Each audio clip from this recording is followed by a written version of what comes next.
ಪ್ರಧಾನಮಂತ್ರಿ ಫಸಲ್ ಬಿಮಾ ಯೋಜನೆಯಡಿ ಹವಾಮಾನ ಆಧಾರಿತ ಬೆಳೆ ವಿಮೆ ಯೋಜನೆಯನ್ನು ಜಾರಿಗೊಳಿಸ್ತಾ ಇದ್ದು, ಇದರಲ್ಲಿ ತುಮಕೂರು ಜಿಲ್ಲೆ ಶಿರಾ ತಾಲೂಕಿಗೆ ಸಂಬಂಧಪಟ್ಟಂತೆ 4 ತೋಟಗಾರಿಕಾ ಬೆಳೆಗಳನ್ನು ನೋಟಿಫೈ ಮಾಡಲಾಗಿರುತ್ತದೆ. ಅದರಲ್ಲಿ ಅಡಿಕೆ, ದಾಳಿಂಬೆ, ಪಪ್ಪಾಯ ಮತ್ತು ಮಾವು ಬೆಳೆಗಳನ್ನು ಇದರಲ್ಲಿ ಸೇರಿಸಲಾಗಿದೆ. ಈಗಾಗಲೇ ಕಳೆದ ಜೂನ್ 15ನೇ ತಾರೀಕಿನಿಂದಲೇ ರೈತರು ನೋಂದಣಿ ಮಾಡಿಕೊಂಡು ಅಡಿಕೆ, ದಾಳಿಂಬೆ ಮತ್ತು ಪಪ್ಪಾಯ ಬೆಳೆಗಳಿಗೆ 30/6/2026 ಕೊನೆಯ ದಿನಾಂಕ ಆಗಿತ್ತು. ಆದರೆ ರೈತರು ಮತ್ತು ಜನಪ್ರತಿನಿಧಿಗಳ ಹೆಚ್ಚಿನ ಇನ್ನೂ ರೈತರು ಮಾಡಿಸಬೇಕು ಅನ್ನೋ ಉದ್ದೇಶದಿಂದ ತೋಟಗಾರಿಕೆ ಇಲಾಖೆ ಹೊಸದಾಗಿ ಪ್ರಸ್ತಾವನೆ ಸಲ್ಲಿಸಿ ಈ ದಿನಾಂಕವನ್ನು ವಿಸ್ತರಿಸಲಾಗಿರುತ್ತದೆ. ಈಗ ಹೊಸದಾಗಿ ವಿಸ್ತರಣೆಯಾಗಿರ್ತಕ್ಕಂಥ ದಿನಾಂಕ ಅಡಿಕೆ, ದಾಳಿಂಬೆ ಮತ್ತು ಪಪ್ಪಾಯ ಬೆಳೆಗಳಿಗೆ 15/7/2026 ಕೊನೆಯ ದಿನಾಂಕ ಆಗಿರುತ್ತದೆ. ಮಾವಿಗೆ 31/7/2026 ಕೊನೆಯ ದಿನಾಂಕ ಆಗಿರುತ್ತದೆ. ಈ 4 ಬೆಳೆಗಳಿಗೆ ನಮ್ಮಲ್ಲಿ ಇನ್ಶೂರೆನ್ಸ್ಗೆ ಮಾಡಿಸೋಕ್ಕೆ ಅವಕಾಶ ಇದೆ. ರೈತರು ಹೆಚ್ಚಿನ ಸಂಖ್ಯೆಯಲ್ಲಿ ಒಂದು ಇನ್ಶೂರೆನ್ಸನ್ನು ಮಾಡಿಸ್ಕೊಂಡು ತಮ್ಮ ಬೆಳೆಯನ್ನು ಪ್ರೊಟೆಕ್ಷನ್ ಮಾಡಿಕೊಳ್ಬೇಕು. ಕೇವಲ 5% ಮಾತ್ರ ಪ್ರೀಮಿಯಂ ಇದೆ. ಇದರಲ್ಲಿ ಅಡಿಕೆ ಬೆಳೆಗೆ ಪ್ರತಿ ಹೆಕ್ಟೇರ್ಗೆ 6,400 ರೂಪಾಯಿ ಇದೆ. ಅದಕ್ಕೆ ವಿಮಾ ಮೊತ್ತ ಬಂದ್ಬಿಟ್ಟು 1,25,000 ರೂಪಾಯಿ ಇನ್ಶೂರೆನ್ಸು ಮ್ಯಾಕ್ಸಿಮಮ್ ಬರೋ ಚಾನ್ಸಸ್ ಇದೆ. ಅದೇ ರೀತಿ ದಾಳಿಂಬೆ ಬೆಳೆಗೆ 6,350 ರೂಪಾಯಿ ಇದೆ. 1,27,000 ರೂಪಾಯಿ ವಿಮಾ ಮೊತ್ತ ಇದೆ. ಹಾಗೆ ಪಪ್ಪಾಯ ಬೆಳೆಗೆ 6,700 ಪ್ರತಿ ಹೆಕ್ಟೇರ್ಗೆ ಪ್ರೀಮಿಯಂ ಇದೆ. ಅದಕ್ಕೆ 1,34,000 ಕವರ್ ಆಗುತ್ತೆ. ಹಾಗೆ ಮಾವು ಬೆಳೆಗೆ 4,000 ಪ್ರೀಮಿಯಂ ಮೊತ್ತ ಇದ್ದು 80,000 ವಿಮಾ ಮೊತ್ತ ಬರೋ ಸಾಧ್ಯತೆ ಇದೆ. ಇದು ಸಂಪೂರ್ಣವಾಗಿ ಹವಾಮಾನ ಅಂದರೆ ಮಳೆಯನ್ನು ಆಧರಿಸಿ ಮಾಡ್ತಕ್ಕಂಥ ಇನ್ಶೂರೆನ್ಸ್ ಆಗಿರ್ತದೆ. ನಮ್ಮ ಏನು 42 ಗ್ರಾಮ ಪಂಚಾಯಿತಿ ಮಟ್ಟದಲ್ಲಿ ಟೆಲಿಮೆಟ್ರಿ ಟ್ರೈನ್ ಗೇಜಸನ್ನು ಅಳವಡಿಸಲಾಗಿದೆ. ಅದರಲ್ಲಿ ಬಿದ್ದಂತಹ ಮಳೆಯ ಪ್ರಮಾಣವನ್ನು ನೇರವಾಗಿ KSDMA ಅವರು ತಗೊಂಡ್ಬಿಟ್ಟು ಅಲ್ಲಿಂದ ಈ ಕಂಪ್ನಿಗೆ ನಮ್ಮ ಏನು ಈ ಜಿಲ್ಲೆಯಲ್ಲಿ ನೋಟಿಫೈ ಆಗಿರ್ತಕ್ಕಂಥ ಅಗ್ರಿಕಲ್ಚರ್ ಇನ್ಶೂರೆನ್ಸ್ ಕಂಪ್ನಿಯವರಿಗೆ ಆ ಮಾಹಿತಿಯನ್ನು ನೀಡ್ತಾರೆ. ಆ ಮಾಹಿತಿಯ ಆಧಾರದ ಮೇಲೆ ಇನ್ಶೂರೆನ್ಸು ಗ್ರಾಮ ಪಂಚಾಯಿತಿವಾರು ಬೇರೆ ಬೇರೆ ರೀತಿಯಲ್ಲಿ ಬರೋ ಸಾಧ್ಯತೆ ಇರುತ್ತೆ. ಯಾಕಂತಂದರೆ ಆ ಪಂಚಾಯಿತಿಯಲ್ಲಿ ಎಷ್ಟು ಮಳೆ ಪ್ರಮಾಣ ಬಿದ್ದಿರುತ್ತೋ ಆ ಪ್ರಮಾಣಕ್ಕನುಸಾರವಾಗಿ ನಮಗೆ ಇನ್ಶೂರೆನ್ಸು ಬರುತ್ತೆ. ಈಗ ಕಳೆದ 24-25 ಸಾಲಿನಲ್ಲಿ 6,900 ಜನ ನಮ್ಮಲ್ಲಿ ಶಿರಾ ತಾಲೂಕಲ್ಲಿ ಈ ವಿಮೆಯಲ್ಲಿ ನೋಂದಣಿ ಮಾಡ್ಕೊಂಡಿದ್ದಾರೆ. ಅವರಿಗೆ ಒಟ್ಟಾರೆ 1,296 ಲಕ್ಷದಷ್ಟು ಇನ್ಶೂರೆನ್ಸ್ ಅಮೌಂಟು ಬಂದಿರುತ್ತೆ. 2025 ಮತ್ತು 26ನೇ ಸಾಲಲ್ಲಿ 10,146 ಜನ ಮಾಡ್ಕೊಂಡಿದ್ದಾರೆ. ಅಲ್ಲಿಗೆ ಇನ್ನೂ ಇನ್ಶೂರೆನ್ಸ್ ಅದು ಡಿಕ್ಲೇರ್ ಆಗಿಲ್ಲ. ಆಗಸ್ಟ್ ತಿಂಗಳಲ್ಲಿ ಆಗೋ ಸಾಧ್ಯತೆ ಇದೆ. ಜೊತೆಗೆ ಈ ಒಂದು ಏನಾದರೂ ಪ್ರಕೃತಿ ವಿಕೋಪಗಳ ಬಂದಂಥ ಸಂದರ್ಭದಲ್ಲಿ ಆಲಿಕಲ್ಲಿರ್ಬೋದು, ಹಾಗೆ ಮೇಘಸ್ಫೋಟ ಇರ್ಬೋದು, ಅಂಥ ಸಂದರ್ಭದಲ್ಲಿ ರೈತರು ನೇರವಾಗಿ ಈ ಒಂದೇನು ಟೋಲ್ ಫ್ರೀ ನಂಬರನ್ನು ಕೊಟ್ಟಿದ್ದಾರೆ. ಆ ಟೋಲ್ ಫ್ರೀಗೆ 72 ಗಂಟೆ ಒಳಗಾಗಿ ಅವರಿಗೆ ಇನ್ಶೂರೆನ್ಸ್ ಕಂಪ್ನಿಯವ್ರಿಗೆ ವರದಿ ಮಾಡಬೇಕಾಗುತ್ತೆ. ದಯಮಾಡಿ ಈ ಟೋಲ್ ಫ್ರೀ ನಂಬರನ್ನು ನೋಟ್ ಮಾಡ್ಕೊಳ್ಳಿ. 1800-425-0505 ಈ ನಂಬರ್ಗೆ ಒಂದು ಏನು ಆ ಘಟನೆ ಆಲಿಕಲ್ಲಿರ್ಬೋದು ಅಥವಾ ಮೇಘಸ್ಫೋಟ ಆಗಿ ಅತ್ಯಂತ ಪ್ರವಾಹ ಬಂದಂಥ ಸಂದರ್ಭದಲ್ಲಿ ರೈತರು ಈ ನಂಬರ್ಗೆ ನೇರವಾಗಿ ಕರೆ ಮಾಡಿ ಆ ಒಂದು ಕಂಪ್ನಿಗೆ 72 ಗಂಟೆ ಒಳಗೆ ವರದಿ ಮಾಡಿದರೆ ಅವರು ಬಂದು ನೋಡಿಬಿಟ್ಟು ಆದಂಥ ನಷ್ಟವನ್ನು ಈ ಒಂದು ಇನ್ಶೂರೆನ್ಸ್ ಅಡಿ ಕವರ್ ಮಾಡೋದಕ್ಕೆ ಸಾಧ್ಯವಾಗುತ್ತೆ. ಈ ಒಂದು ಯೋಜನೆಯನ್ನು ರೈತರೆಲ್ಲರೂ ಹೆಚ್ಚಿನದಾಗಿ ಬಳಸಿಕೊಂಡು ತಮ್ಮ ಬೆಳೆಗಳನ್ನು ಪ್ರಕೃತಿ ವಿಕೋಪದಿಂದ ಉಳಿಸ್ಕೊಳ್ಬೇಕು ಅಂತೇಳಿ ಎಲ್ಲ ರೈತರಲ್ಲಿ ನಾನು ಮನವಿ ಮಾಡ್ತಾ ಹೆಚ್ಚಿನ ರೈತರು ನೋಂದಣಿ ಮಾಡಬೇಕಾಗಿ ತಮ್ಮ ಮೂಲಕ ಕೇಳುತ್ತೇನೆ. ಇವತ್ತು ನಾಳೆ ನಾಡಿದ್ದು ಬರ್ತಕ್ಕಂಥ ಬೆಳೆಯನ್ನು ಬಂದರೆ ರೈತ ಬಾಂಧವರು ಈಗಾಗಲೇ ಬಿತ್ತನೆ ಬೀಜವನ್ನು ತೆಗೆದುಕೊಂಡು ಹೋಗಿದ್ದಾರೆ, ರಸಗೊಬ್ಬರನ್ನ ತೆಗೆದುಕೊಂಡು ಹೋಗಿದ್ದಾರೆ. ಹಾಗೆ ಇನ್ನು ಬಿತ್ತನೆ ಮಾಡ್ತಾರೆ.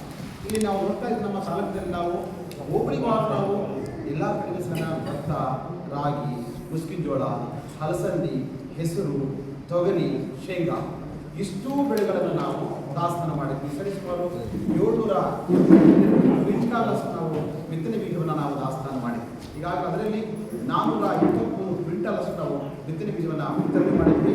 ಇನ್ನೂ ನಮ್ಮ ಹತ್ರ ದಾಸ್ತಾನು 360 ಕ್ವಿಂಟಾಲಷ್ಟು ದಾಸ್ತಾನಿದೆ. ಈ ನಾವು 5 ಹೋಬಳಿಗಳು ಸಹ ಯಾವುದೇ ಕಾರಣಕ್ಕೂ ನಮ್ಮ ತಾಲೂಕಿನ ರೈತ ಬಂಧುಗಳಿಗೆ ಬಿತ್ತನೆ ಬೀಜ ಕೊರತೆ ಆಗಲ್ಲ, ಯಾವುದೇ ಕಾರಣ ಕೊರತೆ ಆಗಲ್ಲ. ಯಾಕಂದರೆ ಹೆಚ್ಚು ವಿಸ್ತೀರ್ಣ ನಾವು ನೋಡಿದ ಹಿಂದಿನ ಒಂದು 10 ವರ್ಷದಲ್ಲಿ ಶೇಂಗಾ ಬೆಳೆ ಹೆಚ್ಚು ಬರ್ತಾ ಇತ್ತು, ತದನಂತರ ರಾಗಿ ಬರ್ತಾ ಇತ್ತು, ತೊಗರಿ ಬರ್ತಾ ಇತ್ತು ನಮಗೆ. ಆದರೆ ಈಗ ಸ್ವಲ್ಪ ಶೇಂಗಾ ವಿಸ್ತೀರ್ಣ ಕಡಿಮೆ ಆಗಿ ಬೆಳೆ ಬೇರೆ ಬೆಳೆಗೆ ಶಿಫ್ಟ್ ಆಗಿರೋದ್ರಿಂದ ನಮ್ಮದು ಹೆಚ್ಚು ಕಡಿಮೆ 40 ರಿಂದ 42 ಮಾತ್ರ ನಮಗೆ ಬಿತ್ತನೆ ಆಗುತ್ತೆ. ಇದರಲ್ಲಿ ಬಿತ್ತನೆ ಬೀಜ ನಮ್ಮಲ್ಲಿ ಸಾಕಷ್ಟು ದಾಸ್ತಾನು ಇದೆ ಅಂತಕ್ಕಂಥ ಒಂದು ಮಾತನ್ನು ನಾನು ಈ ಒಂದು ಸಂದರ್ಭದಲ್ಲಿ ಹೇಳಲಿಕ್ಕೆ ಇಷ್ಟಪಡ್ತೀನಿ. ಇಲ್ಲಿ ಆದಮೇಲೆ ನಮಗೆ ರಸಗೊಬ್ಬರಗಳಿಗೆ ನಾವು ಹೋಲಿಕೆ ಮಾಡ್ಕೊಂಡು ನೋಡ್ಕೊಂಡಾಗ 2026-27 ಸಾಲ ಒಂದು ಮುಂಗಾರಂಗಾಮಲ್ಲಿ ನಾವೊಂದು ಯೂರಿಯಾ ಆಗಿರ್ಬೋದು, DAP ಆಗಿರ್ಬೋದು, MOP ಆಗಿರ್ಬೋದು, ಮತ್ತು ಕಾಂಪ್ಲೆಕ್ಸ್ ಆಗಿರ್ಬೋದು, ಇತರೆ ಈ ಎಲ್ಲ ರಸಗೊಬ್ಬರಗಳನ್ನ ನಾವು ನೋಡ್ಕೊಂಡಾಗ ಈ ವರ್ಷದಲ್ಲಿ ನಮಗೆ 3,912 ಮೆಟ್ರಿಕ್ ಟನ್ನಷ್ಟು ನಮಗೆ ರಸಗೊಬ್ಬರಕ್ಕೆ ದಾಸ್ತಾನ ಆಗಿದೆ. ಈ ಒಂದು ರಸಗೊಬ್ಬರ ಬಾರಿ ಕೃಷಿ ಬೆಳೆಗಳಿಗೆ ಮಾತ್ರ ಆಗೋದಿಲ್ಲ. ಕೃಷಿ ಬೆಳೆಗಳು, ತೋಟಗಾರಿಕೆ ಬೆಳೆಗಳು, ಹಾಗೆ ರೇಷ್ಮೆ ಬೆಳೆಗಳು, ಈ ಮೂರೂ ಬೆಳೆಗಳಿಗೆ ಏನಪ್ಪ ಅಂದರೆ ಈ ಕನ್ಸ್ಯೂಮ್ ಆಗೋದ್ರಿಂದ ಇಷ್ಟು ರಸಗೊಬ್ಬರ ದಾಸ್ತಾನ ಆಗಿದೆ. ಈಗಾಗಲೇ ನಮಗೆ ಈ ದಿನಾಂಕದವರೆಗೆ 2,414 ಮೆಟ್ರಿಕ್ ಟನ್ನಷ್ಟು ರಸಗೊಬ್ಬರ ವಿತರಣೆ ಆಗಿದೆ. ಅಲ್ಲಿ ಖಾಸಗಿ ಮಳಿಗೆಗಳಲ್ಲಿ, ಜೊತೆಗೆ ಏನಪ್ಪ ಅಂದರೆ VSSನಲ್ಲಿ ಇಷ್ಟು ವಿತರಣೆ ಆಗಿದೆ. ಇನ್ನು ನಮ್ಮ ಹತ್ರ 1,496 ಮೆಟ್ರಿಕ್ ಟನ್ನಷ್ಟು ರಸಗೊಬ್ಬರ ದಾಸ್ತಾನ ಇದೆ. ನಾವೆಲ್ಲ ಸಹ ಪರಿಶೀಲನೆ ಮಾಡಿಕೊಂಡು ಬಿತ್ತನೆ ಬೀಜ ಮತ್ತು ರಸಗೊಬ್ಬರ ಕೊರತೆ ಆಗದ ರೀತಿಯಲ್ಲಿ ಅದಕ್ಕೆ ಬೇಕಾಗಿರ್ತಕ್ಕಂಥ ಔಷಧಿಗಳು ಸಹ ಕೊರತೆ ಆಗದ ರೀತಿಯಲ್ಲಿ ನಾವು ಮಾಡ್ಕೊಂಡು ಹೋಗ್ತೀವಿ. ಜೊತೆಗೆ ನಮ್ಮ ಕೃಷಿ ಇಲಾಖೆಯಲ್ಲಿ ಸಹ 5 ಹೋಬಳಿಗಳ ರೈತ ಸಂಪರ್ಕ ಕೇಂದ್ರಗಳಲ್ಲಿ ಸಹ ನಾವು ಸೂಕ್ಷ್ಮ ಪೋಷಕಾಂಶ, ಲಘು ಪೋಷಕಾಂಶ ಅಂತಕ್ಕಂಥ ಒಂದು ಗೊಬ್ಬರಗಳನ್ನು ಸಹ ನಾವು ತರಿಸಾಕ್ಸಿರ್ತೀವಿ. ಜೊತೆಗೆ ಜೈವಿಕ ಗೊಬ್ಬರಗಳನ್ನು ಸಹ ನಾವು ತರಿಸಿ ಮಾಡ್ತೀವಿ. ಸಬ್ಸಿಡಿ ದರದಲ್ಲಿ ನಾವು ರೈತರಿಗೆ ನಾವು ವಿತರಣೆ ಮಾಡ್ತೀವಿ. ಈಗ ಜೈವಿಕ ಗೊಬ್ಬರಗಳಂದರೆ ಈಗ ಮಣ್ಣಲ್ಲಿ ಈಗಾಗಲೇ ರಂಜಕ ಇರುತ್ತೆ, ಪೊಟ್ಯಾಶ್ ಇರುತ್ತೆ. ಅವು ದೊರೆದಿರ್ತಕ್ಕಂಥ ರೂಪದಲ್ಲಿರೋದ್ರಿಂದ ಅವನ್ನ ದೊರೆಯಾಗಿ ಮಾಡ್ತಕ್ಕಂಥ ಗೊಬ್ಬರಗಳೇ ನಾವು ಜೈವಿಕ ಗೊಬ್ಬರಗಳು ಅಂತ ಹೇಳ್ತೀವಿ.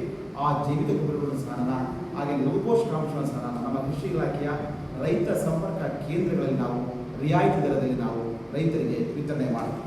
ಇನ್ನು ನಾವು ಮುಖ್ಯವಾಗಿ ಇವತ್ತು ತಮ್ಮ ಸಭೆ ಕರೆದು ಪ್ರೆಸ್ ಮೀಟ್ ಕರೆತಕ್ಕಂಥ ಉದ್ದೇಶ ಬಂದಿರೋದು ಫಸಲ್ ಬಿಮಾ ಯೋಜನೆ ಬಗ್ಗೆ ಹೇಳಲಿಕ್ಕೋಸ್ಕರ. ಈ ಫಸಲ್ ಬಿಮಾ ಯೋಜನೆ ಹೇಳಬೇಕಪ್ಪ ಅಂದರೆ ನಾವು ತಾಲೂಕಲ್ಲಿ 2016-17ರಿಂದಲೂ 2026ರಲ್ಲಿ ನಾವು ಒಂದು ವರ್ಷವಾರು ಎಷ್ಟು ಸಂಖ್ಯೆಯಲ್ಲಿ ಕಟ್ಕೊಂಡು ಅಂತಕ್ಕಂಥ ಒಂದು ವರದಿನ ಸಹ ನಾವು ಮಾಡ್ಕೊಂಡಿದ್ವಿ. ಆ ನಿಟ್ಟಿನಲ್ಲಿ ನೋಡೋದಾದರೆ ನಮಗೆ 2023ರಲ್ಲಿ ನಮಗೆ 15,838 ರೈತ ಬಾಂಧವರು ನಮ್ಮ ವಿಮೆಗೆ ನೋಂದಣಿ ಮಾಡಿ ಅವರು ಸಹ ನಮಗೆ ಹಣ 827 ಲಕ್ಷದಷ್ಟು ಅಷ್ಟು ಮೊತ್ತದಷ್ಟು ನಮ್ಮ ರೈತ ಬಾಂಧವರಿಗೆ ಖಾತೆಗೆ ವರ್ಗಾವಣೆ ಆಗಿದೆ. ಇನ್ನು 2024ರಲ್ಲಿ ನೋಡೋದಾದರೆ 16,569 ಜನ ನಮಗೆ ನೋಂದಾಯಿಸಿದರು.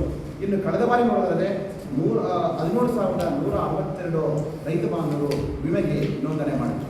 ಅಂದರೆ ಹೆಚ್ಚು ಕಡಿಮೆ ನಮ್ಮ ತಾಲೂಕಿನಲ್ಲಿ ನಾವು ಪ್ರತಿ ಹಳ್ಳಿಗೂ ಸಹ ನಾವು ಆಟೋ ಪ್ರಚಾರ ಮಾಡ್ತೀವಿ. ಆಟೋ ಪ್ರಚಾರ ಮುಖಾಂತರ ಯಾವ ದಿನಾಂಕಕ್ಕೆ ಎಷ್ಟು ಕಟ್ಟಬೇಕು, ಯಾವ ದಿನಾಂಕ ಕಡೆ ದಿನ ಆಗುತ್ತಾಗೆ, ಎಲ್ಲಿ ಕಾಂಟ್ಯಾಕ್ಟ್ ಮಾಡಬೇಕು ಅಂತಕ್ಕಂಥ ಮಾತನ್ನು ನಮ್ಮ ರೈತ ಬಾಂಧವರು ನಾವು ತಿಳಿಸ್ಕೊಳ್ತಾ ಹೋಗ್ತಾ ಇದ್ದೀವಿ. ಇಲ್ಲಿ ನಮ್ಮ ರೈತ ಬಂಧುಗಳು ಗ್ರಾಮ 1, ಹಾಗೆಯೇ ಸಾಮಾನ್ಯ ಸೇವಾ ಕೇಂದ್ರಗಳು, ಹಾಗೆಯೇ ಅವರವರ ವ್ಯಾಪ್ತಿಯಲ್ಲಿರ್ತಕ್ಕಂಥ ರಾಷ್ಟ್ರೀಕೃತ ಬ್ಯಾಂಕ್ಗಳಲ್ಲಿ, ಅವ್ರ ಖಾತೆಯಲ್ಲಿರ್ತಕ್ಕಂಥ ಬ್ಯಾಂಕ್ಗಳಲ್ಲಿ ಏನಂದರೆ ಅವರು ಪಾವತಿಸಿಬಿಟ್ಟೆ ಗೊತ್ತಾ ಈ ಒಂದು ಸದುಪಯೋಗವನ್ನು ಪಡೆದುಕೊಳ್ಬೇಕಂತ ಈ ಒಂದು ಸಂದರ್ಭದಲ್ಲಿ ನಾವು ಹೇಳಲಿಕ್ಕೆ ಇಷ್ಟಪಡ್ತೀವಿ. ಇಲ್ಲಿ ನಮಗೆ ಹೋಬಳಿ ಮಟ್ಟದ ಬೆಳೆಗಳಿವೆ, ಹಾಗೆಯೇ ನಮ್ಮ ಗ್ರಾಮ ಪಂಚಾಯತ್ಗಳ ಮಟ್ಟದ ಬೆಳೆಗಳು ಸಿಗತ್ತವೆ. ಇವತ್ತು ನಾವು ಹೇಳಬೇಕಪ್ಪ ಅಂದರೆ ತೊಗರಿ ಸಹ ನಮಗೆ 15ನೇ ತಾರೀಕು ಜುಲೈನಲ್ಲಿ ಅಂತ್ಯ ಆಗುತ್ತೆ. ಅದಕ್ಕೆ ನೋಂದಾಯಿಸಲು ಕೊನೆ ದಿನಾಂಕವಾಗಿರ್ತದೆ. ಹಾಗಾಗಿ ನಮ್ಮ ರೈತ ಬಂಧುಗಳು ತೊಗರಿನ ಅಂದರೆ ಮಳೆಯಾಶ್ರಿತ ತೊಗರಿನ ನಾವು ಈ ತಿಂಗಳು 15ನೇ ತಾರೀಕು ನಾವು ಅಷ್ಟರೊಳಗಡೆ ಅವರವರ ವ್ಯಾಪ್ತಿಯ ಬ್ಯಾಂಕ್ಗಳಲ್ಲಿ, ಗ್ರಾಮ 1ನಲ್ಲಿ ಅಥವಾ ಸಾಮಾನ್ಯ ಸೇವಾ ಕೇಂದ್ರಗಳಲ್ಲಿ ಅವರು ಪಾವತಿಸಿ ನೋಂದಣಿ ಮಾಡಿಕೊಳ್ಬೇಕು. ಬಟ್ ನಮ್ಮ ರೈತ ಬಾಂಧವರು ನಾವು ಕೋರ್ತಕ್ಕಂಥ ಅಲ್ಲಿ ಮುಖ್ಯವಾಗಿ ಏನಪ್ಪ ಅಂದರೆ ಇನ್ಶೂರೆನ್ಸ್ ಪಾವತಿ ಮಾಡಿದ ಮೇಲೆ ಅಲ್ಲಿಂದ ರಸೀದಿ ಪಡೆದುಕೊಳ್ಬೇಕಂತಕ್ಕಂಥ ಭಾಳಷ್ಟು ವಿಶೇಷ. ಅಲ್ಲಿಗೂ ಸಾಮಾನ್ಯ ಯಾರೋ ಒಂದು ಚೀಟಿ ಕೊಟ್ಟಿದ್ರು, ಆ ಚೀಟಿ ಅಕ್ಸೆಪ್ಟ್ ಆಗೋದಿಲ್ಲ ಅಂತ ಹೇಳಿದ್ರೆ ಆಗೋದಿಲ್ಲ. ದಯಮಾಡಿ ಬ್ಯಾಂಕ್ ಹೋಗ್ಬಿಟ್ಟು ನಿಮಗೆ ಸ್ವೀಕೃತ ಅಂದ್ರೆ ಮಾತ್ರ ರಸೀದಿ ಅಂತ ಹೇಳ್ತಾರೆ. ಹಾಗಂತ ಕಳಿಸ್ಕೊಟ್ಟಾಗ ಮಾತ್ರ ಸ್ವೀಕೃತಿ ತಗೊಂಡು. ಹಾಗಾಗಿ ರೈತ ಬಂಧುಗಳು ಚೀಟಿ ಕೊಟ್ಟರೆ ಯಾರು ಒಪ್ಪಬಾರದು. ಅದಕ್ಕೆ ಹಣ ಪಾವತಿ ಮಾಡಿರ್ತಕ್ಕಂಥಕ್ಕೆ ರಸೀದಿನೇ ತರಬೇಕು, ಸ್ವೀಕೃತಿನೇ ತರಬೇಕು. ಆವಾಗ ಅದು ಅಥೆಂಟಿಕೇಟ್ ಆಗುತ್ತೆ. ಈ ಸರಿ ಸಹ ಏನು ನನಗೆ ತೊಗರಿ ಬೆಳೆಗೆ ವಿಮೆ ನೋಂದಣಿ ಮಾಡ್ತಕ್ಕಂಥ 15ನೇ ತಾರೀಕು 7ನೇ ತಿಂಗಳು 2026ವರೆಗೆ ತೊಗರಿ ಬೆಳೆಗೆ, ಮಳೆಯಾಶ್ರಿತ ಬೆಳೆಗೆ ಅವಕಾಶ ಉಂಟು. ರೈತ ಬಾಂಧವರು ತಾವು ಎಲ್ಲೆಲ್ಲಿ ಅಲ್ಲಿ ಪಾವತಿ ಮಾಡಿಕೊಂಡು ನೋಂದಣಿ ಮಾಡ್ಕೋಬೇಕಂತ ಕೇಳ್ತಾ ಇದ್ವಿ. ಹಾಗೆಯೇ ಶೇಂಗಾ ಬೆಳೆಗೂ ಸಹ ಆಗಸ್ಟ್ 14ನೇ ತಾರೀಕು ಅವಕಾಶ ಇದೆ. ಆಗಸ್ಟ್ 14ಗೆ ಮೇನ್ ನಮ್ಮ ಶಿರಾ ತಾಲೂಕಿನಲ್ಲಿ ಬಿತ್ತನೆ ಆಗ್ತಕ್ಕಂಥ ಶೇಂಗಾ ಮತ್ತು ರಾಗಿ. ಶೇಂಗಾ ಮತ್ತು ರಾಗಿಗೆ ಆಗಸ್ಟ್ 14ನೇ ತಾರೀಕಿನಲ್ಲಿ ಇರೋದ್ರಿಂದ ರೈತ ಬಂಧುಗಳು ದಯಮಾಡಿ ಹೆಚ್ಚಿನ ಸಂಖ್ಯೆಯಲ್ಲಿ ಈ ವರ್ಷ ಯಾವ ರೀತಿ ಆಗ್ತಕ್ಕಂಥ ಹೇಳಿಸಿಕೊಳ್ಳೋದಿಲ್ಲ. ಆ ನಿಟ್ಟಿನಲ್ಲಿ ಇನ್ಶೂರೆನ್ಸ್ ಅಂತಕ್ಕಂಥ ಕಟ್ಟಿದಾಗ ಇನ್ನೊಂದು ಕಡೆ ನಮಗೆ ಬಂದರೆ ಒಂದು ಸಣ್ಣ ಪ್ರೀಮಿಯಂ ಮೊತ್ತ ಒಂದು ದೊಡ್ಡದಾಗಿ ನಮಗೆ ಸುರಕ್ಷೆ ನೀಡುತ್ತೆ ಅಂತಕ್ಕಂಥ ಒಂದು ಮಾತನ್ನು ನಾನು ಹೇಳ್ತಾ, ಈ ಒಂದು ಕೃಷಿ ಇಲಾಖೆ ಸಂಬಂಧಪಟ್ಟ ದಯಮಾಡಿ ನಮ್ಮ ಪತ್ರಕರ್ತರಲ್ಲಿ ನಾವು ನಿಮಗೆ ಒಂದು ಶೀಟ್ ಕೊಟ್ಟಿರ್ತಕ್ಕಂಥ ಯಾವ ಬೆಳೆಗೆ ಎಷ್ಟು ಕಟ್ಟಬೇಕು, ಎಲ್ಲಿ ಕಟ್ಟಬೇಕು ಅಂತಕ್ಕಂಥ ಮಾಹಿತಿ ಕೊಟ್ಟಿದ್ವಿ. ಇದನ್ನು ಪತ್ರಿಕೆಯಲ್ಲಿ ನಾಡಕ್ಕೆ ಹೆಚ್ಚು ಜನರಿಗೆ ಪ್ರಚಾರ ಮಾಡಿ ರೈತ ಬಂಧುಗಳು ಹೆಚ್ಚಿನ ಸಂಖ್ಯೆಯಲ್ಲಿ ಇಡೀ ಜಿಲ್ಲೆಯಲ್ಲಿ ಹೆಚ್ಚಿನ ಸಂಖ್ಯೆಯಲ್ಲಿ ನೋಂದಣಿ ಆಗಲಿಕ್ಕೆ ತಾವೆಲ್ಲರೂ ಸಹ ನಮಗೆ ಸಹಕಾರ ನೀಡಬೇಕಂತ ನಿಮ್ಮಲ್ಲಿ ಮತ್ತೊಮ್ಮೆ ನಾನು ಕಳಕಳಿಯಿಂದ ಮನವಿ ಮಾಡಿಕೊಳ್ತಾ, ಇದು ಕೃಷಿಗೆ ಸಂಬಂಧಪಟ್ಟಿರ್ತಕ್ಕಂಥ ಒಂದು ಫಸಲ್ ಬಿಮಾ ಯೋಜನೆಯ ಮಾಹಿತಿ. ಅದೇ ರೀತಿಯಾಗಿ ನಮಗೆ ಇವತ್ತು ನಮ್ಮ ತೋಟಗಾರಿಕಾ ಹಿರಿಯ ಸಹಾಯಕ ನಿರ್ದೇಶಕರು ಅವರು ಸಹ ನನಗೆ ಆಗಮಿಸಿದ್ದಾರೆ. ಹಾಗೆ ನಮ್ಮ ರೇಷ್ಮೆ ಇಲಾಖೆಯ ರೇಷ್ಮೆ ಸಹಾಯಕ ನಿರ್ದೇಶಕರು ಸಹ ಅವರು ಆಗಮಿಸಿದ ಹಾಗೆ ಇಲ್ಲಿ